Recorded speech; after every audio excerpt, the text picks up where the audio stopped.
भाई जैन से विधायक के.आर. मीणा साहब, वेद सोलंकी जी, पूर्व मंत्री और विधायक रहे रामस्वरूप मीणा जी, घनश्याम मेहर जी, हमारे जिले के कांग्रेस पार्टी के अध्यक्ष ओम प्रकाश मामू जी,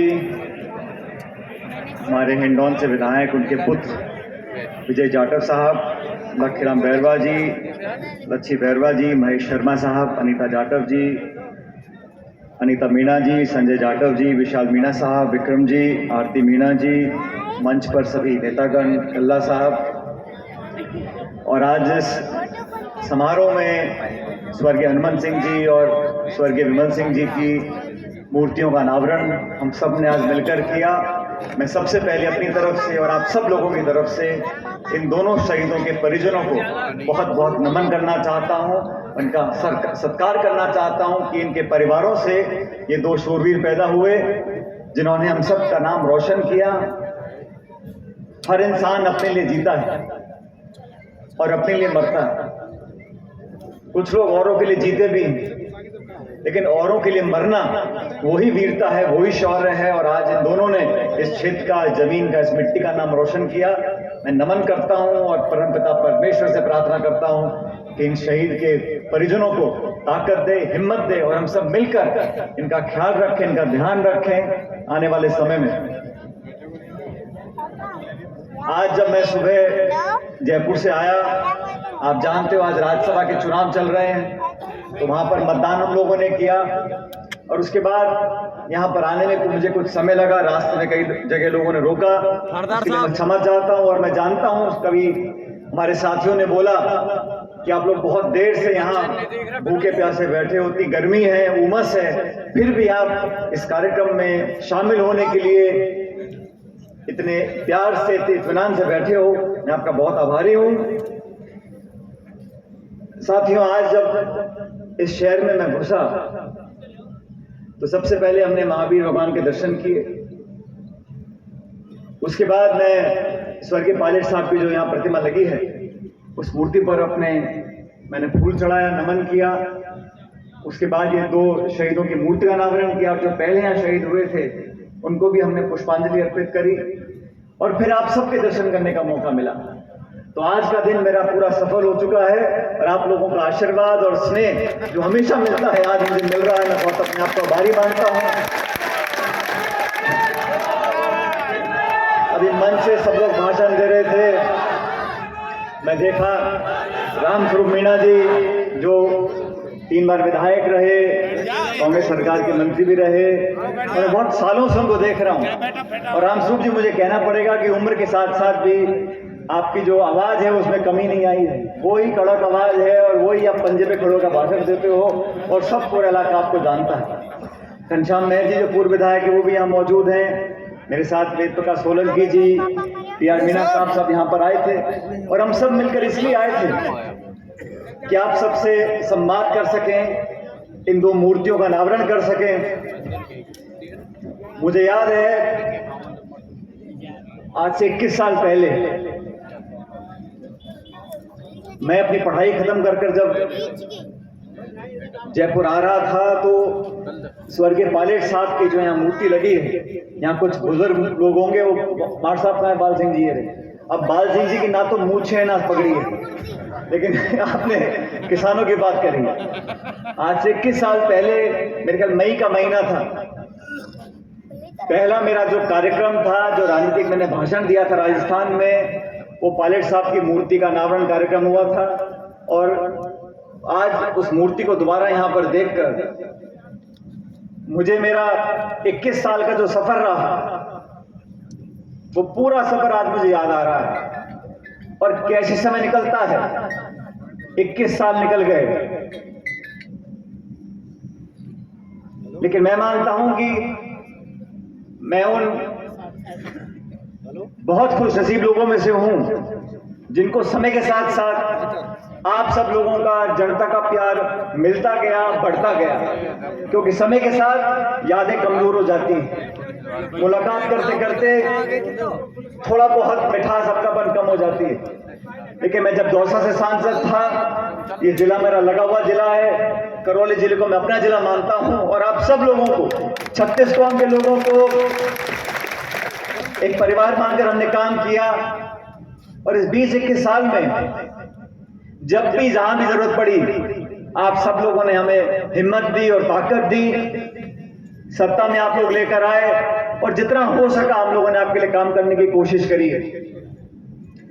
अभी पूर्व वक्ताओं ने बोला क्षेत्र के बारे में, इलाके के बारे में, पानी की समस्या के बारे में, और मैं जानता हूं कि इलाका पिछड़ा हुआ है। इस क्षेत्र के इलाके के किसानों को दुगनी मेहनत करनी पड़ती है, यहाँ के बच्चों को पढ़ाई करने में दुगनी मेहनत करनी पड़ती है। अवसर कम मिलते हैं लेकिन फिर भी एक जज्बा है किसानों का, नौजवानों का, बुजुर्गों का आशीर्वाद है कि यहाँ के लोग आगे बढ़ सकते हैं। राजस्थान में संपूर्ण विकास हो, हर जिला, हर संभाग, हर तहसील, हर गांव बराबरी से आगे बढ़े, भेदभाव ना हो, पक्षपात ना हो, ये सामूहिक जिम्मेदारी हम सब लोगों की है। और जिस योजना का जिक्र कई बार कर चुके हैं, हमने भी किया है, इस पूर्वी राजस्थान के जो 12-13 जिले हैं, इनको पूरी तरह सिंचित करने के लिए, पानी की समस्या को हमेशा हमेशा खत्म करने के लिए ERCB का प्रोजेक्ट, जिसकी परिकल्पना कई साल पहले की गई थी, उसको पूरा करना पड़ेगा।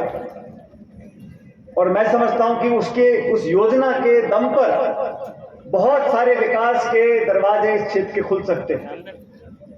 जब पानी होगा, सिंचित क्षेत्र होगा, फसल अच्छी होगी, आमदनी होगी, बच्चे पढ़ेंगे, बच्चियां पढ़ेंगी, उद्योग लगेगा, रोजगार बढ़ेगा। और ये क्षेत्र डांग का क्षेत्र है, जो पिछड़ा इलाका है, जो पिछड़े लोग हैं, दलित लोग हैं, आदिवासी लोग हैं, किसान भाई लोग हैं, उन सब लोगों को मौका मिलेगा नए राजस्थान में 21वीं शताब्दी में आगे बढ़ने का, जीवन को बेहतर बनाने का। इस योजना के लिए अक्सर राजनीति हो जाती है, लेकिन मैं इसको सही नहीं मानता हूं। आज सरकार दिल्ली में भाजपा की है, जयपुर में कांग्रेस की सरकार है, लेकिन जनता तो यहां पर रहती है। जो लाखों करोड़ों को लाभ मिलेगा वो किसी एक पार्टी के नहीं है, वो जमीन के यहाँ धरती पुत्र हैं। इनके भलाई के लिए, इनके विकास के लिए सब बातें भूलकर जिम्मेदार लोगों को योजना को आगे बढ़ाना पड़ेगा। और मैं ऐसा मानता हूं, अगर प्रदेश की जनता, जिले की जनता, 36 कौम के लोग अगर मन बना लेंगे कि हमें इस योजना का पूरा कराना है, तो मैं नहीं समझता हूं कि ना तो धन की कमी आएगी, ना बजट की कमी आएगी, ना इच्छा शक्ति की कमी आएगी। लेकिन हम सबको एकजुट होना पड़ेगा, एकजुट होना पड़ेगा। और मैं हमेशा कहता हूं, जो इलाका आगे बढ़ा है वहां प्यार, अमन, चैन, भाईचारा, 36 कौम के लोगों का अपनापन, वो सबसे बड़ी ताकत है। इस जिले में बहुत आशीर्वाद मिला, चुनाव हुए, जैसा बोल रहे थे बाकी वक्ता, हम लोगों ने सरकार बनाई 2018 दिसंबर में, वो आप सब लोगों के आशीर्वाद से बनी। 36 कौम के लोगों ने, हर किसान व्यक्ति ने, परिवार ने हम पर विश्वास किया और सरकार चलाने का मौका दिया। केंद्र में आज भाजपा की सरकार है, मोदी जी प्रधानमंत्री हैं, और 2 बार उन्होंने खुद अपने मुंह से कहा राजस्थान में आकर, इस पूर्वी राजस्थान के भविष्य को बेहतर बनाने के लिए इस ERCB को हमें आगे बढ़ाना चाहिए। लेकिन सरकार कांग्रेस की बन गई, तो ठंडे बस्ते में है। मैं इसको गलत मानता हूं। मैं मानता हूं राजनीति को पीछे छोड़कर अपनी बात पर हमें अडिग रहना चाहिए। जो पैसा, बजट, धनराशि, योजना जो भी चाहिए वो सरकार को देना चाहिए। जो भी कमी पेशी होगी उस सबको मिलकर करेंगे, लेकिन काम जल्दी चालू हो ताकि समय रहते हम लोगों को इस योजना का लाभ मिल सके। साथियों, भी मैं एक बच्ची से मिल रहा था, शहर की बच्ची से। मैंने उसका नाम पूछा, उसने कहा मैं 7वीं में पढ़ती हूँ। 7वीं क्लास की बच्ची, उसने कहा मैं बड़ी होके एक फौज की अफसर बनना चाहती हूँ। मैंने कहा आप निश्चित रूप से बन सकती हो, मेहनत कर पढ़ाई करो और आपका सपना पूरा होगा। और हम सबका भी दिल कलेजा भरेगा जब इस शहीद की बेटी खुद सैनिक बनकर यहाँ यूनिफॉर्म में आएगी। और मैं, क्योंकि फौज से रिश्ता मेरा पुराना है, मेरे जो दादाजी थे वो फौज में हवलदार थे, कम पढ़े लिखे थे, तो कमीशन नहीं मिली थी उन दिनों में, तो 18-20 साल नौकरी खत्म करके, जैसे आमतौर गांव में होता है, 40-45 साल पे रिटायर होकर गांव में आ गए थे। स्वर्गीय पायलट साहब ने 15 साल फौज की नौकरी करी, एयरफोर्स की। और जब मैं दिल्ली में केंद्रीय मंत्री था तो मुझे लगा जब मेरे दादाजी फौज में, मेरे पिताजी फौज में, तो मुझे भी फौज में कहीं ना कहीं अपना हाथ डालना है। और इसलिए मैंने टेरिटोरियल आर्मी में 2012 में मैंने एग्जाम पास कर एसएसबी का बंगलौर में कोर्स होता है, उस कोर्स को पास कर मैं फौज में भर्ती हुआ और आज 11-12 साल हो गए। तो फौज का जो परिवार होता है वो सिर्फ वो लोग नहीं है जो वर्दियां पहनते हैं, वर्दी पहनने के साथ साथ उसका घर, कुटुंब, परिवार, इलाका, पड़ोस, पूरा वो फौजी बन जाता है। तो लाखों लाखों परिवार ऐसे हैं जो हमारी फौज से जुड़े हुए हैं, और वो ऐसे लोग हैं जो किसी एक धर्म, एक जाति, एक इलाके, एक जिले, एक प्रदेश के लिए काम नहीं करते, वो तो भारत माता के लिए काम कर रहे हैं। आज मुख्यमंत्री, प्रधानमंत्री, राष्ट्रपति कोई भी हो, आज के 20 साल बाद कोई और होगा, लेकिन हमारी फौज सड़क पर खड़ी है। हमारे शहीद यहाँ पर भी जान देने को आज भी ललायित हैं, वो छाती पे गोली खाने को तैयार है, किसी पार्टी, किसी नेता के लिए नहीं, लेकिन देश की मिट्टी के लिए, हमारे आपके लिए। ऐसे फौजियों को, ऐसे सैनिकों को, उनके परिवारों को हमें संबल देना चाहिए, मदद और सहानुभूति के साथ साथ प्रोत्साहन देना चाहिए। आज मैं अपना सौभाग्य समझता हूं कि आप लोगों ने इस कार्यक्रम में, और ये बात सही कह रहे हैं, ये कुछ महीने पहले मेरे से मिलने के लिए आए थे। मैंने कहा मैं तारीख दे दूं और फिर आगे पीछे हो जाए, गलत है। तो मैंने, क्योंकि कल स्वर्गीय पायलट साहब की पुण्यतिथि है, मैं 11 तारीख को दौसा में भंडारा में जाता हूं, तो मैंने कहा कुछ ना कुछ 10 तारीख को मैं हमेशा आपके बीच में आ सकूंगा, इसलिए मैंने तारीख दी। और मुझे खुशी है कि लंबे इंतजार के बाद इस काम को हमने आज यहाँ पर संपन्न किया, आप सबकी मौजूदगी में संपन्न किया। सभी लोगों ने परिजनों के बारे में अपनी सांत्वना दी, अपनी बात को रखा। लेकिन मैं धन्यवाद देना चाहता हूं आप सब लोगों का। अभी भाषण में नाम ले रहे थे, पूर्व ये, पूर्व वो, तो इस कम उम्र में बहुत सारे पूर्व लगा दी मेरे नाम के पीछे। मुझे पेंशन मिलती है पार्लियामेंट से, मैं पूर्व विधायक सांसद भी हूं, तो पूर्व उप मुख्यमंत्री, पूर्व प्रदेश अध्यक्ष, पूर्व सांसद, कितने पूर्व और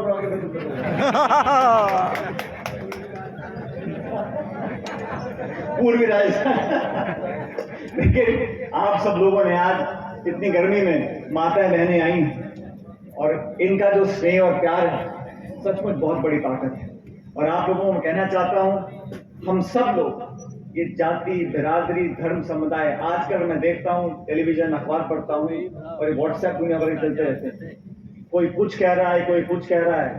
कोई नहीं कह रहा कि नींबू 250 रुपए किलो बिक रहा है, कोई नहीं कह रहा गैस का सिलेंडर 1100 रुपए का हो गया, पेट्रोल 100 रुपए का हो गया। अलग अलग तरह की चर्चाएं हो रही हैं, मैंने ये कहा, तूने ये कहा, इस पे केस कर दो, उसको जेल में डाल दो, उसको FIR कर दो। 24 घंटे चर्चा इस बात की हो गई है कि कैसे तनाव हो, कैसे टकराव हो, कैसे तू और मैं हो जाए।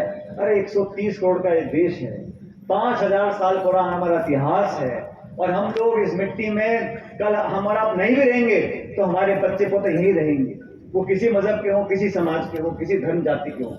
इसलिए सबको साथ हम लोग लेकर चलेंगे तो ये जिला आगे बढ़ेगा, ये संभाग आगे बढ़ेगा, राजस्थान आगे बढ़ेगा और देश आगे बढ़ेगा। इसलिए मेरा आपसे निवेदन है, इस प्यार भाईचारे को बनाए रखो। और मैं आपको वादा करता हूं कि जितना प्यार आपने मुझे दिया है उससे ज्यादा मैं आपको देकर जाऊंगा, और आने वाले समय में इस क्षेत्र के लोगों के लिए विकास में हम कोई कमी नहीं छोड़ेंगे। चाहे पानी की बात हो, सिंचाई की बात हो, ERCP की बात हो, इन सब मुद्दों को गांधीवादी तरीके से हम केंद्र को मजबूर करेंगे कि आपने जो वादा किया था उस वादे को पूरा करो, और हम भी तैयार हैं अपनी जिम्मेदारी निभाने के लिए। लेकिन ये आने वाली पीढ़ियों के लिए अति महत्वपूर्ण परियोजना है, इस पर पूरा ध्यान देकर इसे पूरा हम करेंगे, ऐसा मुझे पूरा विश्वास है। लेकिन आप सबकी एकता, आपकी एकजुटता और आपस में प्यार, भाईचारा, ये सबसे बड़ी हमारी ताकत है। मैं पुनः इन दोनों शहीद परिवारों को नमन करता हूं, और आप सब लोगों के, आप इतने घंटों से यहाँ गर्मी में बैठे हो, आपका आशीर्वाद, आपका प्यार, आपका स्नेह, आपका सानिध्य मुझे हमेशा मिलता रहा। और आप लोगों की ताकत से, जैसे मैंने कहा, 21 साल का जो सफर रहा बड़ा रोमांचक रहा, लेकिन आपका हमेशा दोनों हाथ का आशीर्वाद मुझे मिलता रहा और भविष्य में मिलता रहेगा, मैं ऐसी कामना करता हूं। आप सब लोगों का बहुत बहुत हाथ जोड़कर धन्यवाद। राम राम का।